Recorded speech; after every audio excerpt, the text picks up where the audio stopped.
আসসালামু আলাইকুম।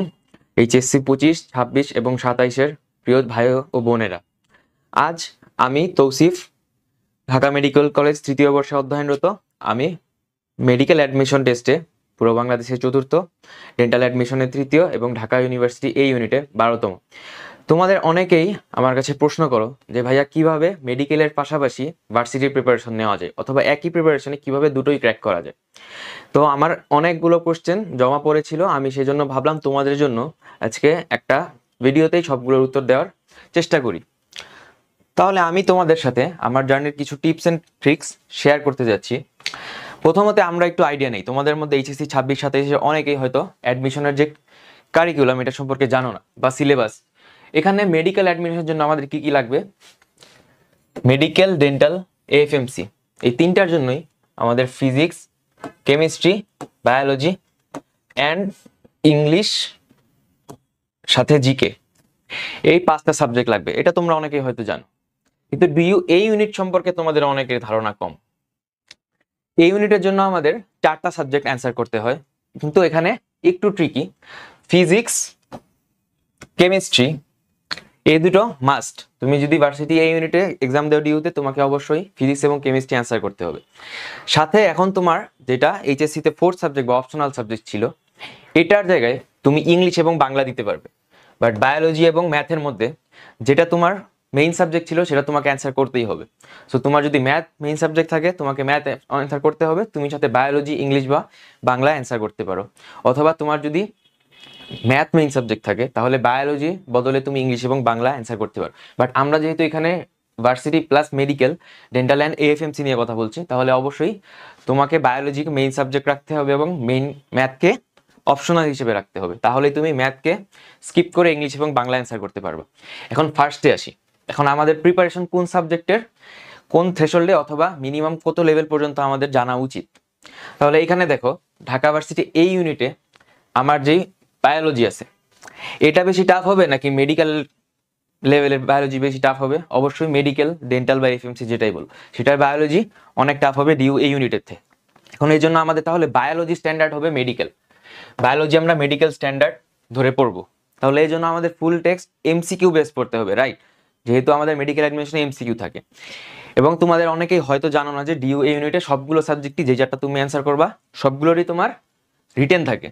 তো সেখানে রিটেনের আলাদা প্রেপ নিতে হবে। বাট মেডিকেল স্ট্যান্ডার্ড প্রেপ যদি তোমার বায়োলজিতে নেওয়া থাকে, তুমি ইজিলি রিটেন অ্যান্সার করতে পারবা। ঢাকা ইউনিভার্সিটি এই ইউনিটের বায়োলজি রিটেন তোমার জন্য তখন সহজ হয়ে যাবে। এখন আমরা আসি ফিজিক্স অ্যান্ড কেমিস্ট্রিতে। তাহলে আমরা জানি মেডিকেল, ডেন্টাল এগুলোতে ফিজিক্সে মার্কস 20 এবং কেমিস্ট্রিতে 25। তাহলে আমার টোটাল 45 মার্কস এখানে থাকছে। তাহলে তোমার যদি ফিজিক্স এবং কেমিস্ট্রিতে 45 মার্কস থাকে, তোমার মেডিকেল বলো, ডেন্টাল বলো, সবকিছু ক্লিয়ার। কিন্তু তোমার ফিজিক্স এবং কেমিস্ট্রিতে কখন বেসিকটা ভালো থাকবে?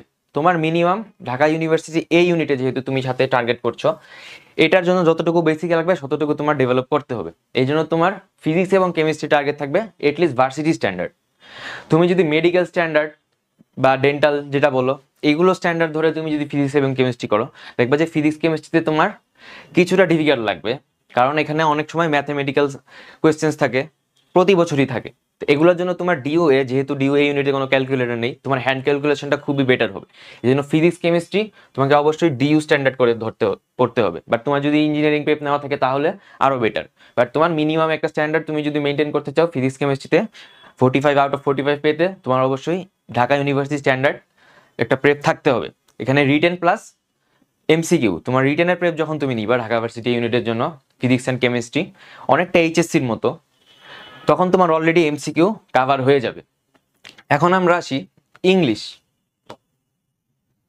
ইংলিশটা একটা টার্নিং পয়েন্ট, কিসের জন্য? তোমার ডিইউ ইউনিটের জন্য। সাপোজ তুমি ম্যাথ প্রিপারেশন হচ্ছে তোমার মেইন টার্গেট, সাথে তুমি ব্যাকআপে ডিইউ ইউনিট রাখতে চাও, তাহলে তুমি ম্যাথের জায়গায় ইংলিশ অ্যান্সার করতে পারো কিংবা বাংলা অ্যান্সার করতে পারো। এই ক্ষেত্রে ইংলিশের জন্য যে প্রেপ, সেটা মেডিকেল বা ডেন্টাল থেকে একটু ডিফারেন্ট। কিভাবে ডিফারেন্ট? তোমাদের ইংলিশে গ্রামার থেকে কোয়েশ্চেন আসবে, মেইনলি গ্রামার লিটারেচার থেকে। কিসে? মেডিকেলে, ডেন্টালে, এফএমসিতে।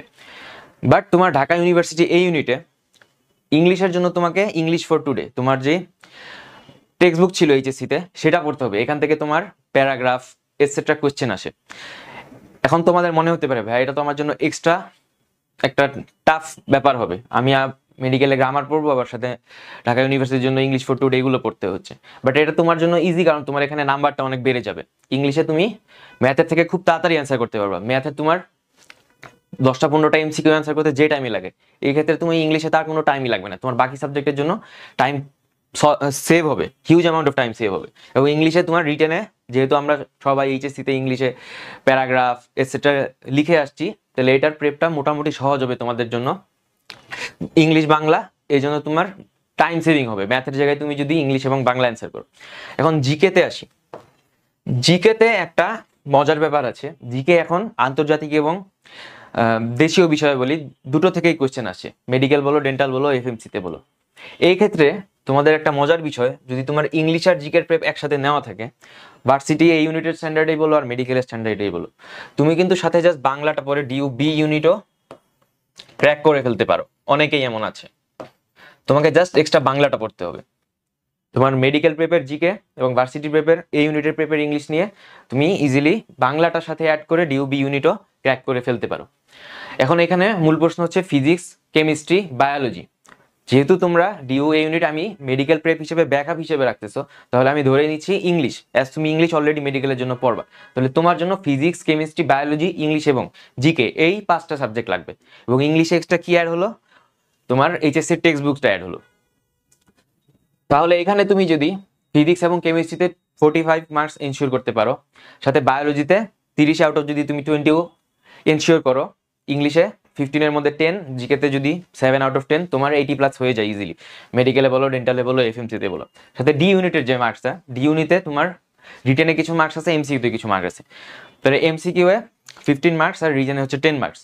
এখানে তোমার যদি এমসিকিউ এ তুমি সবগুলোতে 10+ পাও এবং রিটেনে তোমার মোটামুটি ভালো নাম্বার দেয়, ফিজিক্সে তুমি ম্যাথ পারলে ফুল মার্কস দিবে, কেমিস্ট্রিতেও তোমার কিছু রিয়াকশন লিখতে হয়, সাথে বায়োলজিটা খুবই ইজি, বায়োলজিতে এইচএসসি লেভেলের কোয়েশ্চেনই আসে। আর সাথে ইংলিশে খুবই ইজি। ইংলিশ তুমি যদি পাস্ট কোয়েশ্চেন দেখো, তোমার ইংলিশ ফর টুডে এখান থেকে তোমার প্যারাগ্রাফ এটসেট্রা, একটা পোয়েমের মিনিং কি, এগুলো আসে, এগুলো খুবই ইজি, তোমার খুব কম টাইমের মধ্যে এটার প্রেপ হয়ে যাবে।